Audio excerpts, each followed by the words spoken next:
this race. Monster run off turn 2. Can't get it to the high side. Here he comes. There he goes. Oh, no, Kansas saves, and here they come to the line. I'm a fortune teller who sees the future, and I see it now. I'm expecting something with Ferrari this weekend, and he ended up at Hendrick somehow. Oh, God. No, please. Oh, God. I don't like that thought. Driving to 5. I can see the goosebumps that just hit Jacob just now. Carson.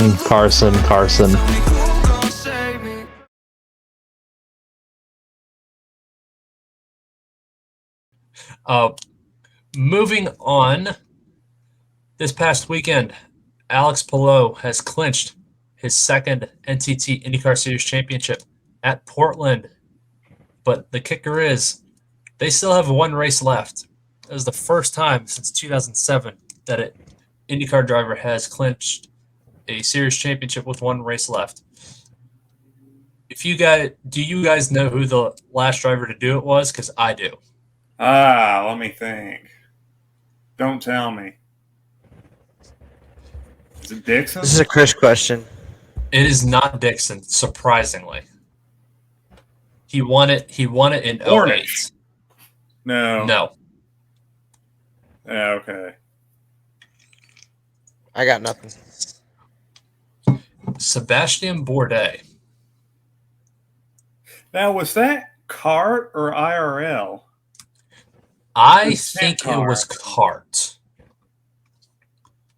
I will double check right now. I think it was CART. Yes, it was CART. Yeah. Okay. Man, Sebastian Bourdais, whatever happened to him? I think he got he's into that sports car now.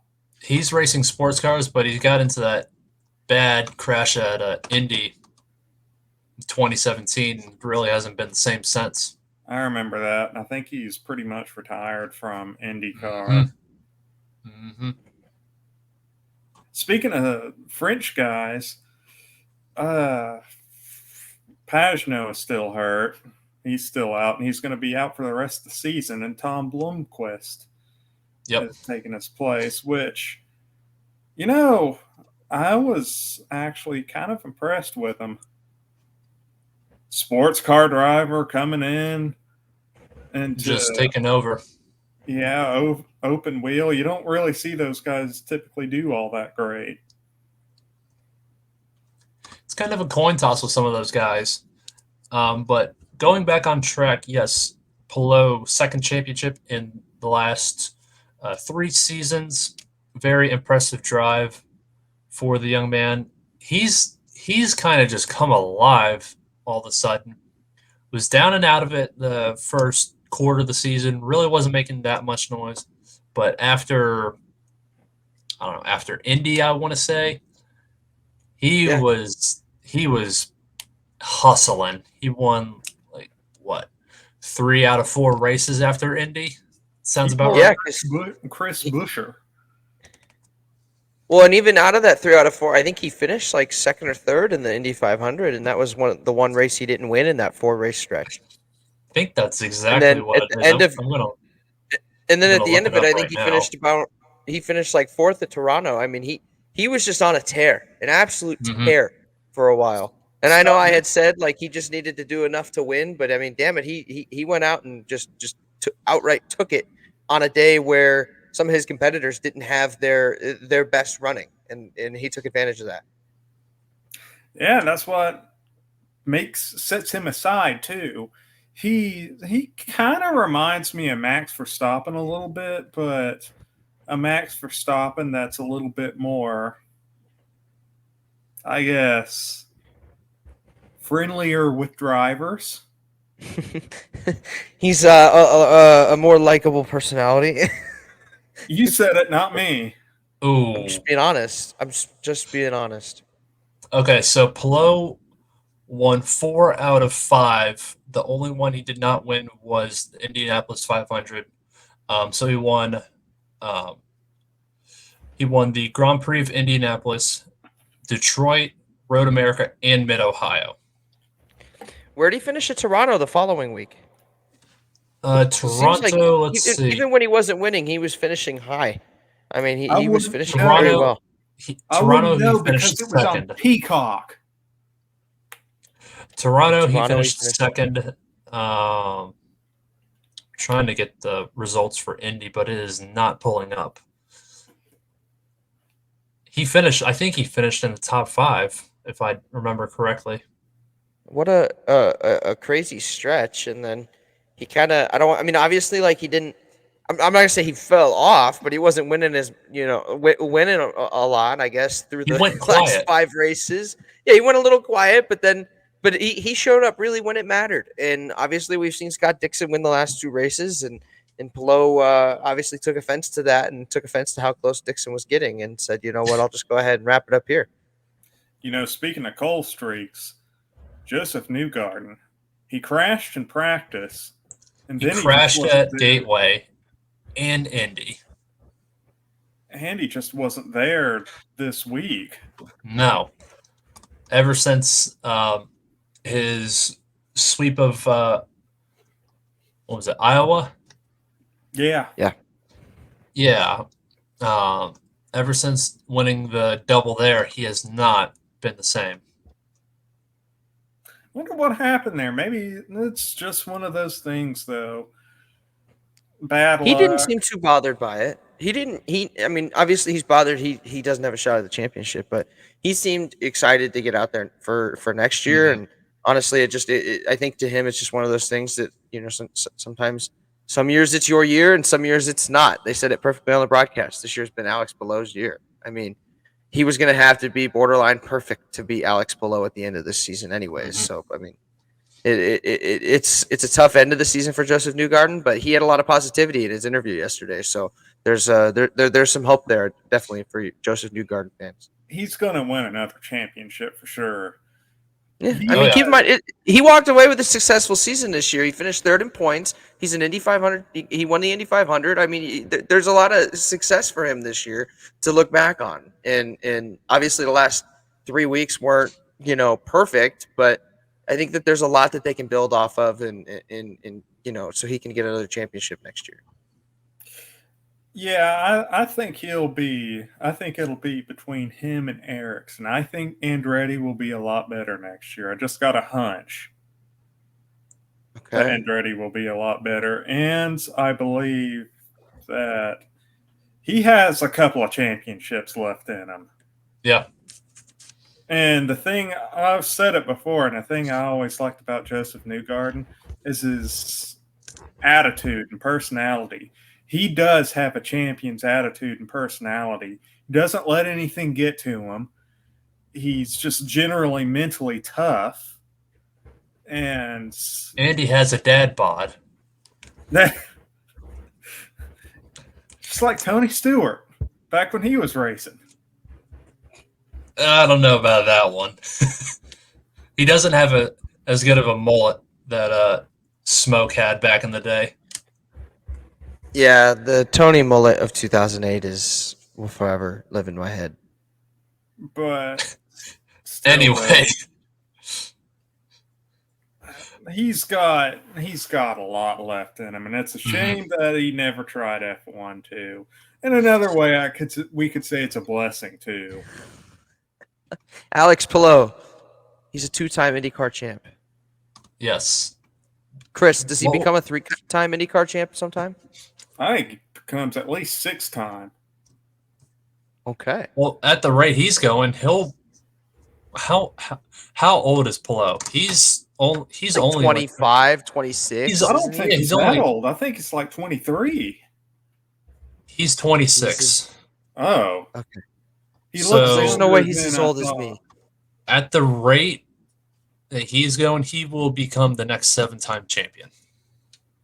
If he doesn't go into F1, which I believe is still a legitimate possibility. I do too. Definitely could be. But and he's doing all of this with this McLaren thing that I still don't quite understand going on. Yeah, let's talk about that a little bit. One of the things that has been spreading like wildfire the last couple weeks is where will Alex Palou be next year? Will he be with McLaren and IndyCar, or will he still be with Chip Ganassi Racing? And the thing that got me with Ganassi's post-race interview yesterday is that he said that he expects Palou to be back in that seat next year. So I don't know if a deal is done, but that it's sounding more and more like that Palou's going to be back with Ganassi next year. I don't quite understand what's going on there, because is it like an Oscar Piastri Alpine thing? Kinda. Because But the whole thing is just weird with... It's really screwed up. And then think about this. He won in 2020 with that thing going on with Chip. He had a little feud going on. Yeah. Where will Alex Palou go vroom? What color will he go vroom? Will he be in papaya or blue and white? Or will he Papaya? Or will he surprise everyone and go with Andretti or Meyer Shank and be in pink? Heel turn. Or Ferrari.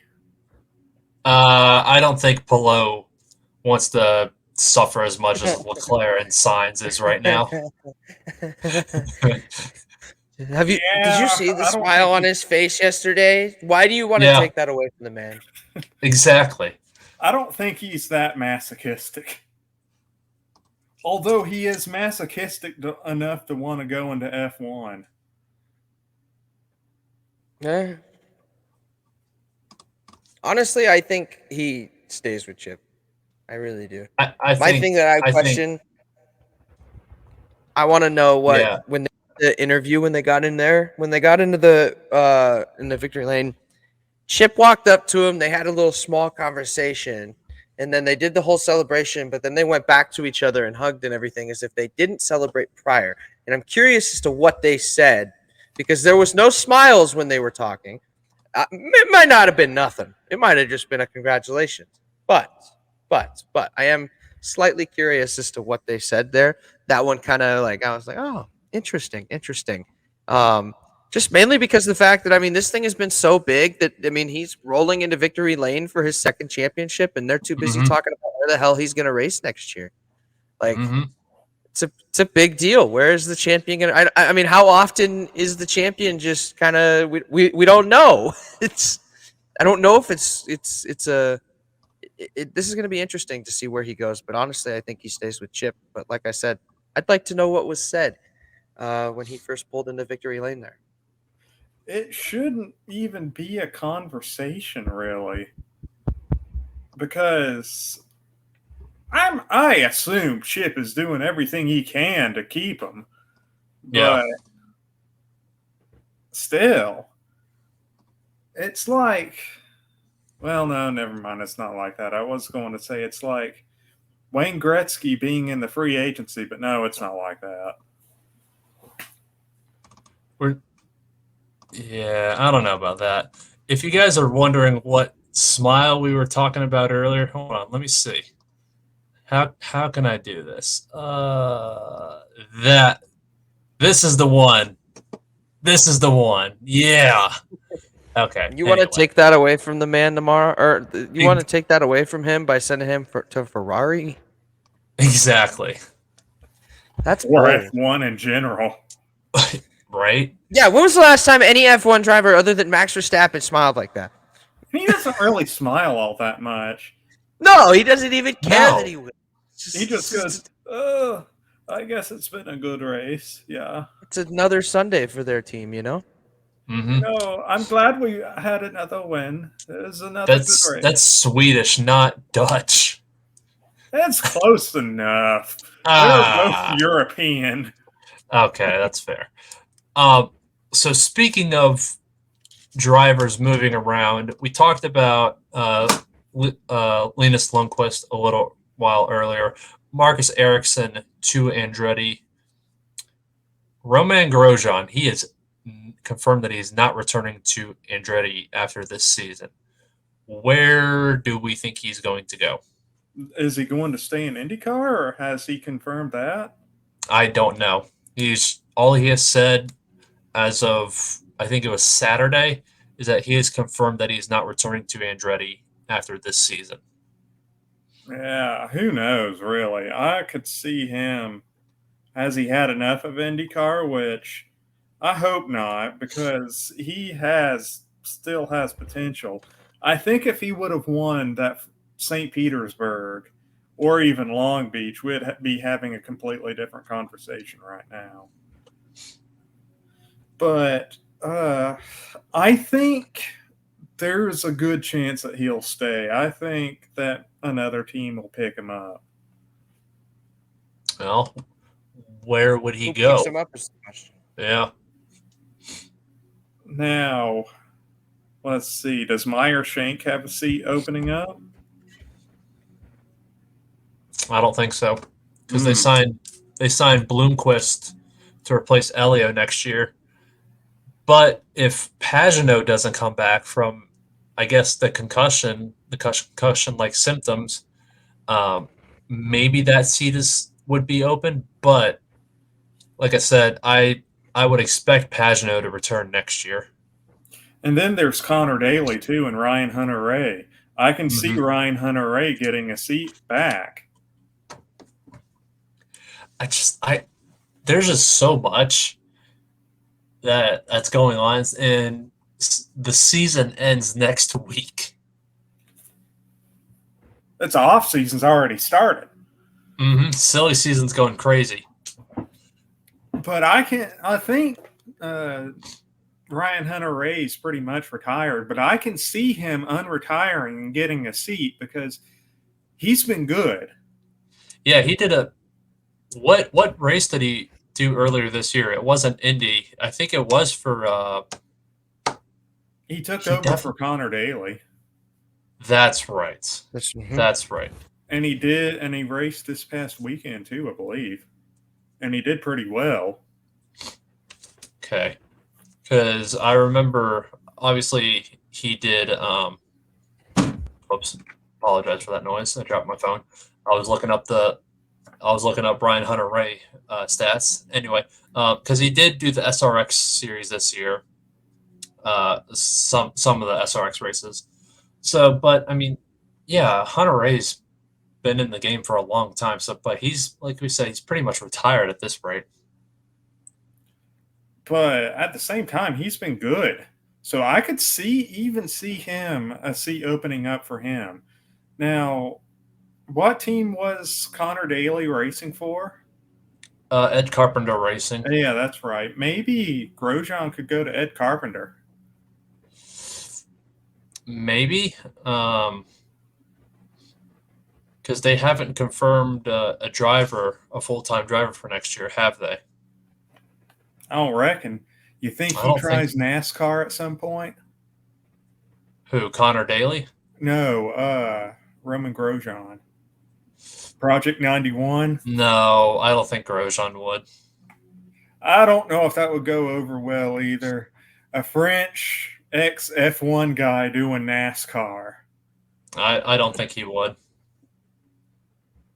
I can just imagine Dale Earnhardt racing a French ex-F1 guy named Pierre driving a Peugeot at the 24 Hours of Le Mans.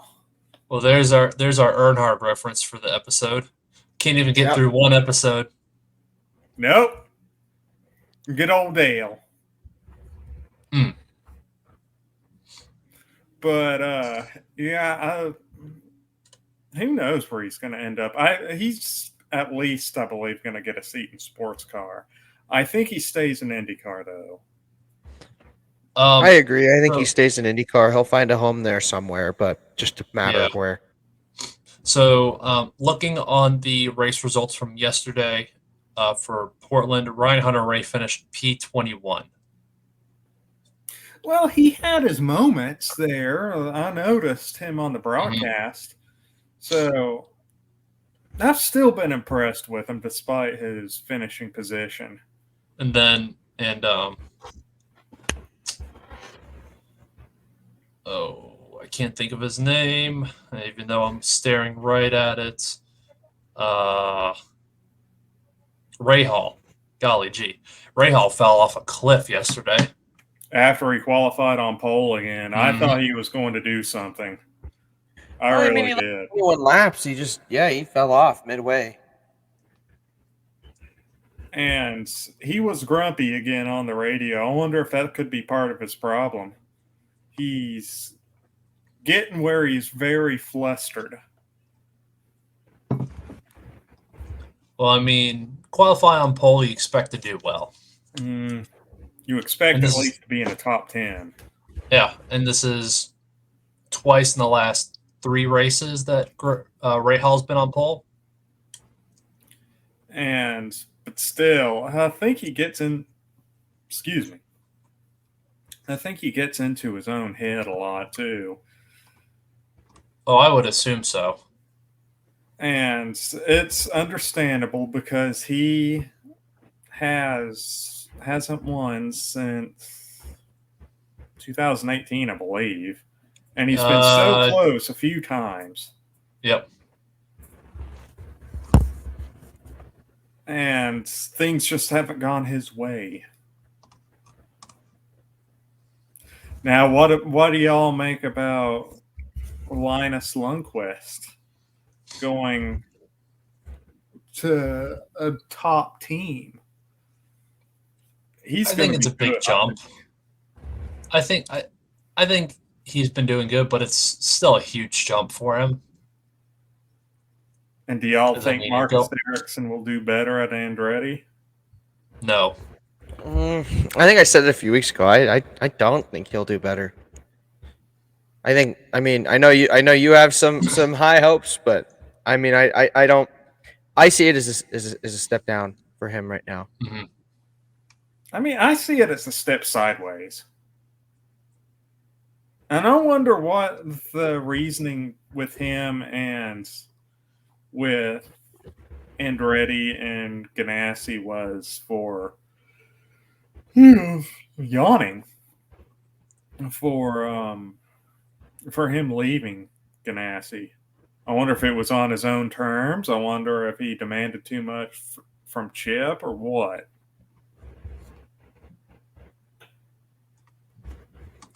Well, I think it's not something we've mentioned, but the loss of Marcus Ericsson, I think, makes them trying to get Alex Palou back that much greater. Yeah. Mm-hmm.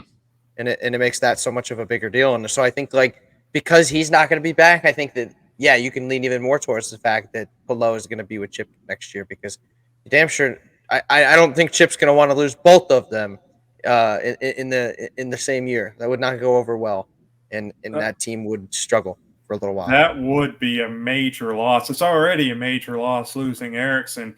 Indy 500 winner. He finished top 5 in the championship last year, I believe. And he probably should have won an Indy 500 this year. Yeah. And so they did lose something, and Andretti's gaining a lot. And is he going to take Grosjean's place, or? I think that's exactly what's happening. So I've also read that Andretti could be downsizing. I did see that. Saw that a couple days ago. I wonder what that's all about. Got to get that money ready for F1. I guess. I would think they'd have almost unlimited resources. So we've gone on long enough about this. The next race for the IndyCar season, the last race, is Laguna Seca. Who are we thinking for our podiums, gentlemen? Because this one's a tricky one. I'm going with Scott Dixon for the win. Dixon? All right. And let's see. I'm going with Scotty McLaughlin second. I'm going with Palou third. Palou third. This is all based on hunches. That's why we pick. Okay. All right. I'm picking. I like Scott Dixon to win, but I don't want to take that from you, Chris. You got Scott Dixon. I'll let you keep Scott Dixon. So go ahead. Give me Alex to win back to back to finish out the year. I think he wins back to back to finish out the year. Finishes off well. Give me. Let's go with. I like Scott Dixon in second. He's had a really good end of the year so far. So give me Scott Dixon in second. And third, give me Colton Herta. I want Colton Herta in third. I think Colton Herta has a good weekend. And he's a two-time winner at Laguna Seca. So something to keep in mind there. And I was thinking that he was going to be top 5 at least. And he has that special paint scheme honoring his daddy. Yep. He's going to have a good weekend. He's going to be competitive. I'm putting him at third, but do not be shocked if he walks away with the victory. I certainly won't be. He has looked a lot better.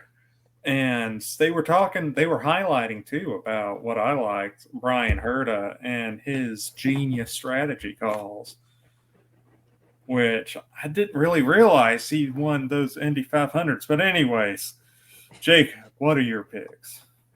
So I'm going to go a little bold, and I can't believe I'm saying that this driver is a bold pick, but for the season that he has had, it is. I'm going with two-time champion Will Power to win. I could see it. I thought about a little rebound after this week. Mm-hmm. Going with Herta second and Palou third. Okay. I'm going with Herta fourth. Just pick the whole field. Why don't you? It's all good. Yeah. Anyway, so those are our podium picks for this coming weekend at Laguna Seca. On NBC, I'm going to assume, as usual. I have to check. I haven't seen it. Probably. It absolutely, positively better be. Yes, it's going to be on NBC, NBC Universo, Peacock, IndyCar Live, and Sirius XM Radio, September 10th, 2:30 p.m. Eastern Time, the Firestone Grand Prix of Monterey. Woo! So it's going to be the final IndyCar race of the season. Definitely looking forward to it. But that does not mean we're going to be short of IndyCar content throughout the offseason. So we'll have a lot to talk about there. Not with all the moves going on. Oh, yeah. So be on the lookout for that in the future. Speaking of phones, before we get started again, how did everybody do with their fantasy? I already checked. Jacob kicked our butts because Jacob had Kyle Larson, and I forgot about that. You actually had a good week, though. You caught up to me, Chris. You've caught up to me. I almost picked Kyle Larson. My thing was I picked Bell and Truex, and that combo really killed me.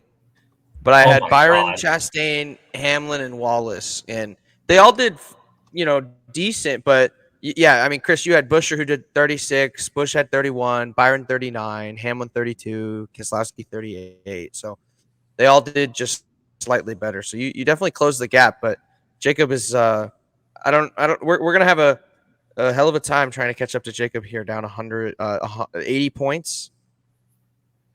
We're gonna have to hope his drivers have a bad week. I can't believe I didn't pick Larson. I didn't think he was going to do it this week. You're telling me I'm the Larson fan. Hey, I was expecting a big week from Toyota, and they failed me big time. So I was too. But anyways, we can get into that later. All this is going in, by the way. I'm keeping this. Hey, on the brighter side, my college football fantasy team won this week. First week ever doing college fantasy football, and we kicked butt over my friend's dad, in which he responded, even a blind squirrel finds a nut every now and then, in which I responded, well, this blind squirrel has enough nuts to, hibernate until the next Ole Miss national championship, so he needs to stop saying that at this point. I was like, I've beat his dad so many times, and that's always his response, and I'm like, I've got so many nuts stocked up over here, man. You gotta find a new one. And that's with Marvin Harrison scoring a point this weekend. All right, back to the racing. What were we That should talking be about? our intro. No. No. Podcast What go vroom vroom. Podcast go brr. Yeah, we don't even need sound effects. We just What were we even talking about? where Alex Palou will be next year. Yeah. God, we get distracted easily.